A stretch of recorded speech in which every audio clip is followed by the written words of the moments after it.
Bonsoir, bienvenue sur le plateau de Ce soir ou jamais. Alors au cœur des négociations sur le climat qui se déroulent en ce moment même à Paris dans le cadre de la COP21, il y a la question cruciale de l'énergie. En effet, de quelle énergie pourrons-nous disposer à l'avenir pour nous chauffer, pour nous nourrir, pour nous déplacer ou pour produire des richesses? Eh bien, on en débat ce soir avec Jean-Marc Jancovici. Vous êtes ingénieur, polytechnicien, vous dirigez Carbone 4, une société de conseil en transition énergétique. Vous présidez également un think tank qui propose des idées pour nous libérer de notre dépendance aux énergies fossiles comme le pétrole, le charbon ou le gaz. Dans votre dernier livre, Dormez tranquille jusqu'en 2100, vous nous alertez sur notre méconnaissance des problèmes énergétiques qui sont pourtant le nerf de l'économie et de l'écologie.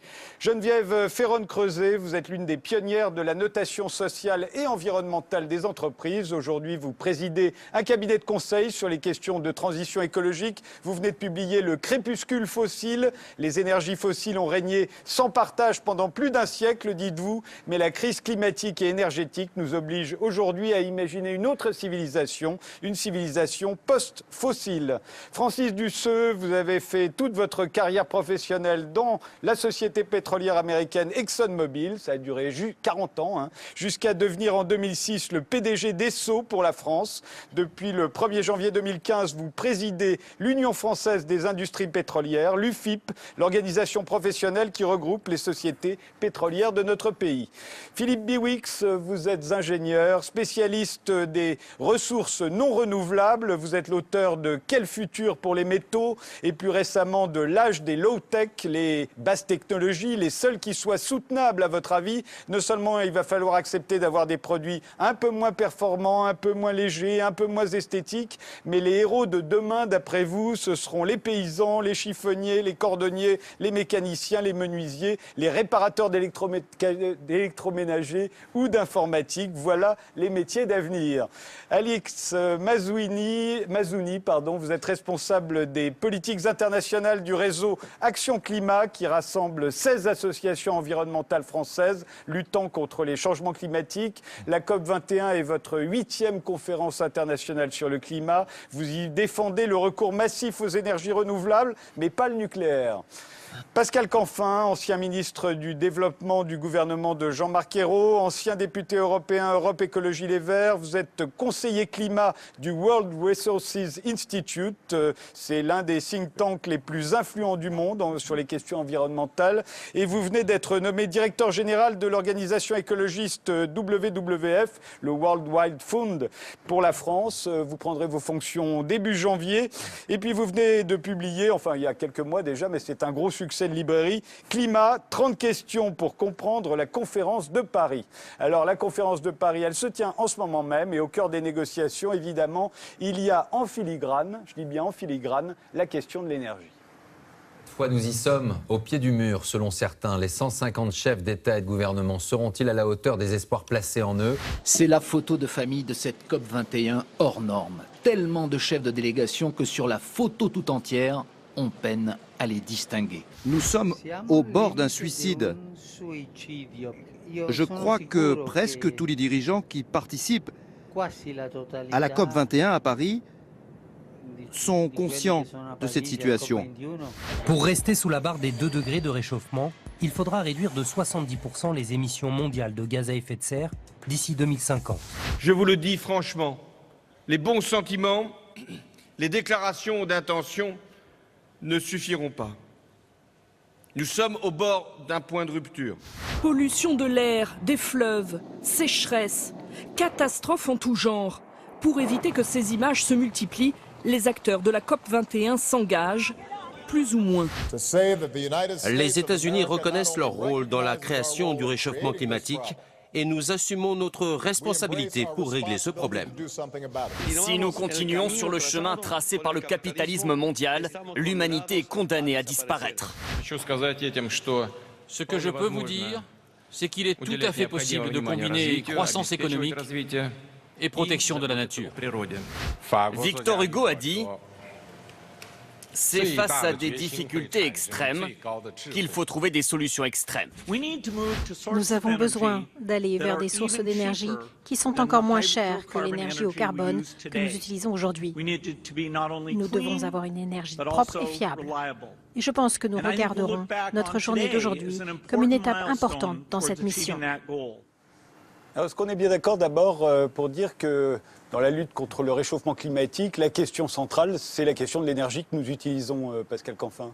Il y a deux sujets majeurs. Il y a la question géopolitique, parce qu'un des sujets majeurs de Paris, c'est quelle relation, quelle place pour les pays émergents, qui aujourd'hui sont exclus de toute obligation et qui vont en prendre à Paris, mais lesquels? Les mêmes que les nôtres ou d'autres?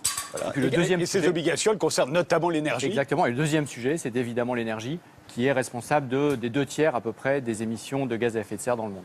Donc on est d'accord, c'est l'énergie, tout le monde est d'accord sur cette question? Pascal Canfin l'a dit, c'est les 2 tiers du problème. Donc c'est pas tout le problème, mais enfin on peut difficilement résoudre le problème sans ça. Voilà, l'énergie, Francis Dusseux. Bien sûr, je reconnais que le pétrole et le gaz est une partie du problème, mais on ne peut pas se passer de ces énergies pendant les 50 ans qui viennent.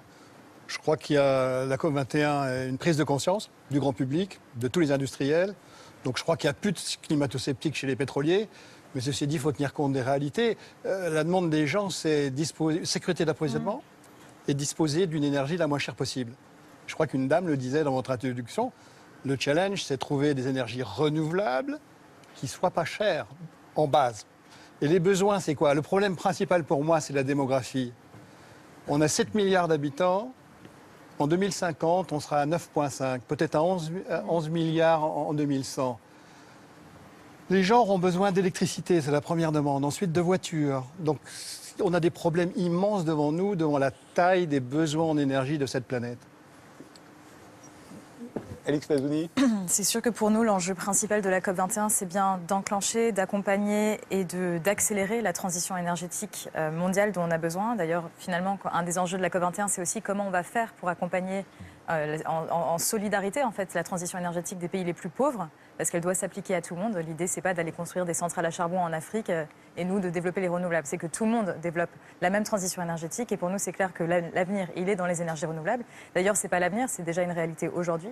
Elles sont en train de se développer massivement. On n'a jamais eu autant d'investissements, plus que dans toutes les autres. La capacité installée aujourd'hui électrique, elle est principalement renouvelable chaque année. Donc il y a énormément de progrès de ce côté-là. Aujourd'hui, d'ailleurs, vous ne l'avez pas fait passer, mais il y a 600 maires, ce qui représente, je crois, plus de 600 millions d'habitants dans le monde, qui viennent de s'engager en disant, nous, d'ici à 2050, on sera 100% renouvelable. C'est un message extrêmement fort. C'est 600 millions d'habitants dans le monde, leurs élus locaux qui sont en train de nous dire qu'eux, ils vont tout mettre en œuvre. Donc si ces personnes-là s'engagent, c'est pas juste pour faire, voilà, c'est pas par miracle, c'est parce qu'effectivement, le potentiel est là. On est en train de le développer et que maintenant, la dernière chose à faire, je pense, c'est d'arrêter de subventionner les énergies fossiles, parce que ça, c'est le vrai frein. Le pétrole, le gaz, le charbon. Exactement, les trois gros problèmes, il faut arrêter de les subventionner, parce que tant qu'on les subventionne, effectivement, on freine cette transition énergétique. Philippe Biwix. Alors on va parler d'énergie, mais effectivement, il ne faut pas oublier le dernier tiers, parce qu'il y a quand même toute la question des pratiques agricoles, notamment la quantité de viande qu'on mange, avec le méthane, et puis la déforestation, changement d'usage des sols. Les sols, c'est un endroit où on stocke massivement du carbone aujourd'hui, donc il y a quand même aussi ces deux sujets-là. Sur l'énergie, je partage un certain nombre de choses qui ont été dites, simplement... alors il y a des engagements effectivement sur du 100% renouvelable en 2050 d'un certain nombre de pays, etc. Alors il faut juste avoir en tête qu'on pourra faire 100% de renouvelable peut-être pour les îles Tuvalu, peut-être pour un certain nombre de groupes de pays, mais sûrement pas pour l'ensemble de la planète, et encore moins s'il faut assurer de la croissance démographique et de la croissance de consommation derrière. Simplement parce que déjà notre niveau actuel en valeur absolue n'est pas soutenable. Il n'est pas soutenable, cette gabegie énergétique et de matières premières. Pourquoi? Parce que, oui, on a 6000 fois, je crois, la quantité de soleil qui nous tombe dessus par rapport à nos modestes besoins de l'humanité à date. Simplement, il faut des quantités importantes de ressources métalliques pour capter, convertir, stocker, transporter ces énergies. Et tout ça, ça va être très compliqué à mettre en œuvre. On en parlera tout à l'heure, on se demandera s'il y aura assez d'énergie pour tout le monde. Geneviève Ferron-Creuset. Alors, moi, je dézoome un petit peu et puis je voudrais juste mentionner qu'on a juste un sujet de civilisation. Parce que cette civilisation dans laquelle on est tous embarqués, alors on est tous embarqués, c'est-à-dire 7 milliards, un peu plus de 7 milliards de personnes. Donc, quand je dis tous, c'est vraiment tous.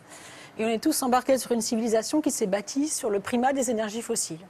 et donc avec des conséquences géopolitiques, économiques, politiques considérables. Donc aujourd'hui, on parle de la question de l'énergie, mais c'est vrai que changer d'énergie, ça voudra peut-être aussi dire embarquer dans une autre civilisation. Alors, elle sera post-fossile, je ne sais pas trop quels sont les mots et qu'est-ce que nous projetons dans ce post-fossile. Pour certains, ça peut être quelque chose qui, comme on ne va peut-être pas y arriver ou que la transition va être longue, douloureuse, peut-être source d'inégalités, vers quoi allons-nous? Ou alors est-ce que cette transition, si on écoute les chefs d'État qui sont tous la main sur le cœur, c'est pas la première fois qu'ils sont la main sur le cœur, on les a déjà vus sur la photo la main sur le cœur. Mais enfin, en tous les cas, là, je pense qu'ils ont peut-être senti qu'ils étaient aussi poussés par leur société civile, par leurs habitants. Ils sont aussi poussés par les entreprises et les banques qui réclament des nouvelles règles du jeu. Donc est-ce qu'on va embarquer dans un nouveau récit? Et ce sera peut-être une civilisation plus pacifique, plus démocratique, avec des fondamentaux plus égalitaires.